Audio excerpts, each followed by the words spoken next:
Hello, Gabriel Blake. Where are we? Today we're at Mission Bar in the Mission District of San Francisco. Oh yeah, really nice divey bar. And today, in case we go to dive bars to talk about cinema, we are going to talk about spring, summer, fall, winter, and spring by Kim Ki-Duk. Kim Ki-Duk. From 2003.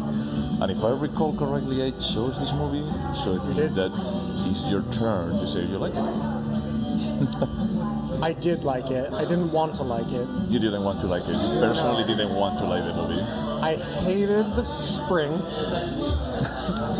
The two springs again. The first vignette. Okay. I wanted to murder that stupid, dumb little boy. Okay. I got super upset in summer. And then the other ones, overall, I really, really liked the film. I thought it was extremely well done, and I think the director is incredibly talented, and it should not have been compelling for me, and it was so compelling, it was so good. Why did you think that it shouldn't have been compelling to you? What was wrong with the movie, or what specific parts of the movie? Because it's very slow, it's very meditative, it has very, very little dialogue, and not that I need that to feel compelled, but this was like, I just wanted to watch every second on the screen, which is surprising for these sorts of like more meditative films. I feel like as simple as it sounds and as cliched as it could have been, the seasons of life and it was all just so perfectly done. I was going to say I have no complaints. I have complaints, trust me. I'm pretty sure that you do. But also something just to mention for the recording is that the movie is actually structured. Each one of the seasons is basically like a short story. It's like a period in life, like a small event in the life, depending on the kid. So it starts with a small kid in the spring, in the same kid in the teenager years, then coming back in his 30s in the fall. The winter is like, they don't say exactly the age, but we assume that it's like 50 probably, and then it's like just elder, like replacing his previous master. So Kim Ki-Duk actually said, I intended to portray the joy, anger, sorrow, and pleasure of our lives through 4 seasons and through the life of a monk who lives in a temple on Hwasan Pond, surrounded by nature. So, I mean, that's a pretty good description of 4 chapters backed by 4 seasons in nature. Yeah. Is this a real temple? No. So, actually... I like this show. It's actually a wildlife preserve in Korea where no structures are allowed at all. And Kim Ki-Duk had to fight with the Korean government for 6 months in order to get them to allow to build the floating monastery. Wow. And then after filming was 22 days. But they left the floating monastery up for a full year as kind of a floating art exhibit. Oh, that's pretty cool, actually. So, how did it do? Because one of the most impressive things, I mean, for me, the movie, I don't know if you have anything else, but for me, like, for high-level perspective, I really liked it. I found it like poetry. Every single movie that I've seen from this guy is basically visual poetry. It's like the winter was spectacular, how they actually froze absolutely everything, because as you're saying, if it was 22 days, probably they didn't wait until the real winter. They did. They did? Yep. They waited for all the seasons at that pond. Are you kidding me? So it was shot in 22 days, but it took a whole year. They left the floating monastery up for a year, but they came in the seasons and filmed the days that they were captured. Okay. And it's interesting because that lake is man-made. Yeah. So it's particularly beautiful because it's lined by trees that are hundreds of years old. Yeah. That actually explains one of the mysteries that I was having with the movie, that there are points that the tide changes. Yeah, and it floats around. And it floats around, for example, like the doors that they show at the beginning, that they open and close in every single season. They actually, sometimes people can walk through them without like touching the water, and there are other times that you see like a floating board. So there were 2 explanations. So the tide is changing, or actually they're moving the doors. One or 2. But it was that the perspective was always more or less the same, So I don't know, it was spectacular. Visually, like funny, like astonishing. It is probably one of the most beautiful movies that I've seen. I don't even know what to say about it. It was just masterful. This is a masterpiece. Yeah. From a visual perspective, good job. Much in the way, what else is a masterpiece? Which one? La Ventura? La Ventura. A 10. So, what problems did you have with it? So first off, the animal cruelty. Yeah, that that's was like pretty bad. really grossed me out. And I don't know, what version did you see? The version released in Asia or America? What was the difference? I think it was the Asian one, I think. So at the end, when there's the new protege, you see he's like messing with a stones, turtle. They put in this. Oh yeah, they just hitting the turtle. Yeah. Yeah, so you saw him put stones in the animal's mouth. Yeah. In the version I rented from Amazon, that I knew it was supposed to be there, but it was not there. Gotcha. And Yeah, I it would've was been even more furious. Yeah, I really pretty terrified when I was seeing that because you already told me at that point about like the obnoxious kid at the beginning. Yeah, I thought you had seen it. No. I mean, it's bad because I forgot about it until I saw it. It's like, wait a second. It's like, this is bad. It's not like a kid playing with an animal. It's a kid torturing an animal, you know? Yeah. And it's like when they see that the last spring is a bit more of a, almost like, I don't know, this kind of philosophical concept about like the eternal return. For me, it's about like, we're going to be like, making the same mistakes, and probably the master that he also made the same mistakes, and he had to actually just take over that stone and just making, amends for the rest of his life. And he also said about like, this is going to end in murder. You actually go with this woman, after the spring. Mm-hmm. And maybe that's exactly what after summer is that maybe that's the thing that happened with him. I mean, not exactly the same, but maybe some kind of, I'm going to go back to civilization, and something bad happens. So my other complaint was in summer. Yeah. When he starts to fuck the girl, the sick girl, and this, what would you call it? They call it master in the movie. Yeah. And the master says, lust leads to the desire for possession, and possession leads to murder. It's a bit more like foreshadowing. So what, every person in the world that falls in love is going to murder? No, but I mean, if you think about someone that is not socially adapted, it's a kid that he actually just lives in the middle of nowhere. Is that basically his only attachment with the outside world that he's going to find is that woman. I don't think you can say that. He spoke very broadly. He said, lust leads to the desire for possession. Desire is like to murder. I agree that was like a bit more like, okay, that's foreshadowing. And 5 minutes later, it's like, oh, this guy actually murdered a woman. Spoiler alert. Sure. Well, I mean, the whole thing is going to be spoiler. You should have watched it. You have 17 years to watch it if you're listening to this.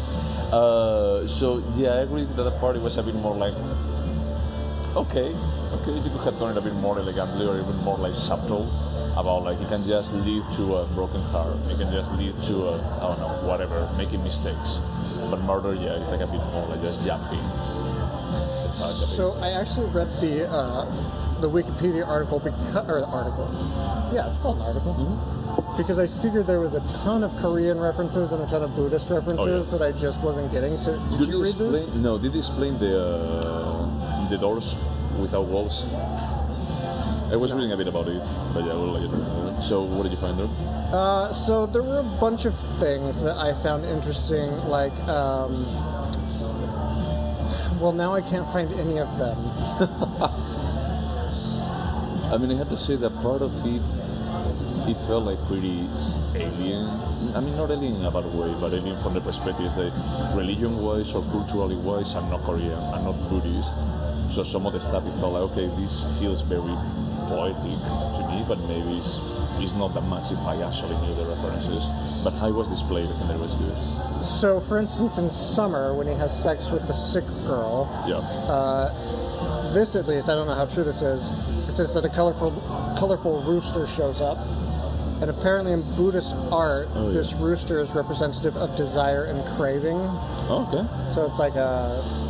You realize that in every single season there is a main animal. Yeah, and that's what this went through and talked about. Yeah, gotcha. And so, I guess, so I'm just going to be frank, I missed almost all the symbolism in this. So when he runs away at the end of summer, he steals the rooster and the Buddha, and it's representative of him like taking everything that his master taught him, but also his lust, which I thought was nice. Yeah. And it's understated. It's not like it's beating you over the head with it. No. The only time that they actually beat you with something over the head is when he's walking with the stone in the winter. I think that it is. Oh God, that lasted so long. Yeah, it lasted like way too long. That I think was like a bit too long, and he also like just staring at the camera. That you remember he was doing this with the animals. He's like, yeah, please, just don't show it again. So then the cat that he... the master? Yeah, he brings the cat, and cats, I can't find it exactly, but they can be viewed in a couple different ways, and one of them is chasing away evil spirits. So if you see that when he paints the deck with the cat's tail, but then when the police arrest him, the cat actually leaves and goes with him. And then in winter, what's the animal? It was Snake. Oh, there was a They kept showing snakes. Oh yeah, the snake over was and in the over. master uniform. Which I loved Winter. I thought it was so nice. That was like a perfect, like all the ice scenes. So Snake is the Buddhist symbol of anger. So I think he's like learning to deal with his anger. Yeah. I had to look. I also love the idea of presenting the woman, like the woman that comes with the kid for just leaving the kid there and she dies in the hole. Sorry, go ahead. But what I love about that is, okay, now you have a toddler, and supposedly you're going to be like taking care. I don't know exactly what is the statutory obligations when they leave you a kid in a Buddhist monastery. I don't know exactly how this works. If there is some kind of contract, or like child services can just show up, but he actually leaves the toddler and he goes with this stone on his back. Like I wondered for a day. Okay, what is going to happen with the kid? I don't know if this is a stretch or not, but when she runs away and falls into the ice, it reminded me so much of Solaris when the wife appears for the first time and he's like, oh, okay, just get in the ship, and he sends her off into space. Oh, good. But you're talking about Tarkovsky. Yes, that just reminded me of that. I told you, I didn't. I haven't watched it. Yeah, I mean, I thought that it was good, and also they played a bit almost with the idea that he tries to check the face once. I think that was Sissy sleeping or something. He pulls her out of the water and opens the scarf. No, but before that, I think that when she was like lying next to the Buddha's figure, I think that he actually just tries to go there. Yeah, and it doesn't show the... Yeah. But the thing is, like, a part of me just thinking there is some kind of, okay, is this the ghost of the woman that I murdered? If there is some kind of supernatural belief in the point. Like, this is the kid that I could have that I never did. But then he doesn't give a shit about the kid, so... We don't know that. He also needs to learn to become a master. Sure, but at least his master was actually observing how he was putting stones in the animals. And this master is not paying any attention to what atrocities this killer did. Well, I didn't see... So I missed that last part. All I saw was him pounding on the turtle, and you didn't see the master. Oh, yeah. So I don't know what the real but it's like basically it's a mirror, a scene of the first spring. That he's like just playing around. He actually finds a snake, a frog, and a fish. The same three. The same three, and he does exactly the same thing with them. I mean, instead of actually just putting like a stone hanging from them, just put a stone in their mouth. Kids are shit. Yeah, these two, I would say that they are like specialists. I know, I didn't have that compulsion to torture animals when I was a kid. I don't... No. I mean, that's the reason what I say is that these two, I think that they were specialists. I wouldn't actually say like all kids are. Right. Yeah. Well, I do, but...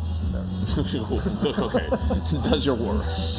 No, but I thought overall, I mean, the vision of this director is incredible, and it sees things... I don't know how to describe this, but he sees things as a whole. Like, he sees the entire picture, and I was really blown away. And I don't know if I've said this to you before, but I don't understand Asian cinema mostly. Or it's maybe not that I don't understand it, I don't relate to it a lot. Did you relate to this one? I mean, I didn't grow up on a floating monastery, but the content spoke to me, so if that's what relating is, it's exactly I just... Yeah. Could you actually get into the movie? I was super into it, I mean, I didn't give a shit about the characters. They were almost all terrible people. No, the master was nice. He was nice. He was the only one. And then he set himself on fire and meditated. Also, their suicide rituals were badass visually. Those were so cool. The suicide rituals. So he did it first and tried to kill himself. Did you know what is the sign? Because my subtitles didn't say what was the sign in the mouth and the eyes. But then the master puts the same, but it also adds the ears. I think mine said it, but I don't remember. I think it said stuck. Stuck? I think so. Huh.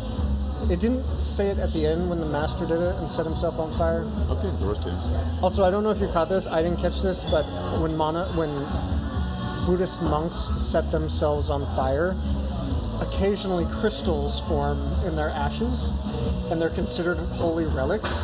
And so when he goes to the boat and he digs his master's teeth out, and then he finds the magic crystals, and that's what he puts as the third eye on the Buddha in the ice cave. Oh, so I don't know any of that. I found it interesting. I mean, I thought they were the teeth, and it was more like a ritual or something about like just putting it in the face. In an ice waterfall. I mean, that's the part I was like, okay, this is a bit of a stretch. I mean, there are like many. What are you supposed to do is like if he actually commits suicide during the summer, is that you keep them until the winter, like for 6 months. I said, okay, in 6 months I'm going to be like carving a Buddha figurine.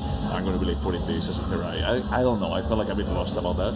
But well, okay, this is a respect thing, probably. Yeah, it was more about he's gone. Yeah. Now it's a new season. It's spring now. Yeah, we are in spring again. So would you watch any other movie by this director? See, it's interesting because I feel like this movie, I feel towards it like I feel about war movies. I can really enjoy a war movie and think it's very good, but I very little have the desire to go watch a war movie. Oh, gotcha. Okay. So I enjoyed this movie very, very much, but do I feel compelled to go watch everything Kim Ki-Duk has done? No. Okay, no, that's fair. This one was nominated to the Oscars, I think, for Best Foreign Film. I think so. It was this one or Iron 3. I only watched this two. Iron 3 is really, really good. And it's a bit more accessible, but it has the same problem about like being slow pace. Very poetic, from the cinematography perspective. But if you don't like movies that they are going to be like taking their time for having only 3 sentences. Yeah. I had no problem with that with this movie, none at all. I would watch something in exactly the same style with no problem. All right, no, it's interesting. And will you watch other Kim Ki-Duk films now? Yeah, I mean, I think so. I think that it's a very interesting director, but it's exactly what you were saying, that it's a bit more of the meditative Asian film. There is, like, for example, I mean, one of the reasons why I started talking about this is because of Bong Joon-ho. And Bong Joon-ho, I had a feeling that he does a bit more of accessible, faster paced cinema. Yeah, I mean, compared to Kim Ki-Duk, yeah, I'm not talking about Bong like Michael Joon-ho Bay. is kind of like Michael Bay. Exactly. So I'm not talking that you can compare them, with James Cameron or Michael Bay, but P.T. Anderson. P.T. Anderson, exactly, another master of our time. So from that perspective, I had a feeling that I would be willing to watch it again, but it requires a bit more of energy than watching other movies. Watch this movie again, or watch a new movie another by Kim Ki-Duk? Yeah. But I know that it's going to require like a bit of emotional energy, a bit more like, okay, I'm going to be invested on this, but there is going to be a scene that is going to be like taking 15 minutes, and you can actually have made it in 3. Like the stuff, like it's like just crossing the hole. The figurine has to show up. I'm going to be like going back. This movie could have just been a meme. I mean, 4 snapshots, 5 snapshots, or 4, and then an arrow going back to the first one. Well, yeah, no, good choice, Gabriel. Yeah, cool. So, what is your score? I would give it a 9. Wow. Okay, I'm impressed, man. I will give it an 8. Really? I mean, I give it an 8 because I like it. But it's like, once again, this like ultimate test by fire kind of thing. Like, am I going to be remembering this movie? For example, now I regret it because La Ventura, I still remember many, many of the scenes of the movie. And when we watched it, I felt like, nah, it was okay. Oh wow! Yeah, so that's interesting. So when we score films, I use that criteria. Yeah, I take into account 2 things, like the technical achievement. Yeah, that's amazing in this movie. And how much I'll remember it in a year. Yeah. I personally think I will remember this movie for a long time, and I think that technically it was beautiful. And okay. So that's... It's no La Ventura, so it's not going to get a 10. But it can have a 9. Okay, no, that's great. I mean, I had a feeling that we have been like giving extremely high scores lately since we started recording. But the movies we've been picking lately have been better than... Do you want to review the pieces of shit we spent like last year watching? Because they were not these movies. You know what we should do? Like just a refresher, and we should actually go back and watch Celine and Julie Go Boring. Oh my god! But we should watch it together, so you can spend like 3 hours just staring at me, judging me like, no, Jose, no. Oh god. So next week, Clueless. No, next week is The Beat My Heart Skip that you already chose. The Beat My Heart Skip. Oh, I mean, yeah. you can send it. No, yeah. I was joking about Clueless because we had that conversation about. Yeah, I mean, we could actually have talked today about Emma, but I think that this is a significantly better piece. Yeah, let's not talk about it. Yeah, let's just leave it there. She was in a better movie called The Witch. Let's just talk about That's that. true. We can actually talk about The Witch. And actually, The Witch, I think there is a movie that I still remember now pretty well. That's a good example of And visually, this. really The same way I impressive. feel about this film. Like technically gorgeous, Yeah. tons of symbolism and beautiful story and super fucked up, and I remember it so well. Yeah. So, would you actually score it higher if it didn't have the animal cruelty? No, I was disgusted. Like I physically felt sick during those scenes.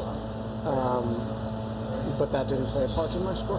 What about when the cat is being used like a pencil? I liked it. I like see it? myself doing that with Oscar. I mean, the cat was not enjoying it. Let's just leave it like that. He was fine. Yeah, sure. And now that I know that he was chasing away bad spirits, I'm like, yeah, I get it. Okay, that's fair. What was that writing? It didn't explain. So in the Wikipedia article, it said that it's some sort of Buddhist text that's supposed to ground you. I think like it's a known text, but I don't know what it is. So something that I forgot to mention. The only article I didn't have time for just checking more stuff, but I only found an article explaining a bit about the doors. I mean, didn't you feel curious about it? Like, why do they have doors in that temple when there are no walls? Yeah, I mean, the sleeping arrangements were weird, and I had just listened to a podcast about Catholic priests, so I was like, whoa, what's going on? What? Okay, so what they were saying is that it was a bit more of a separation, like a fictional separation between the sacred and the profane.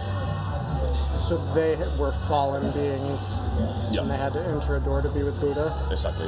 You know, it's a bit more like a psychological separation, more than actually like a physical one. And also like the one of the temple, you know, at the entrance of the lake, more from the perspective that you could actually just bypass that. You don't have to actually just cross. But I had the feeling that the director is doing like a really good job when actually just with the camera opens like each one of the seasons about, okay, now we are getting, you know, into the wall of this monastery.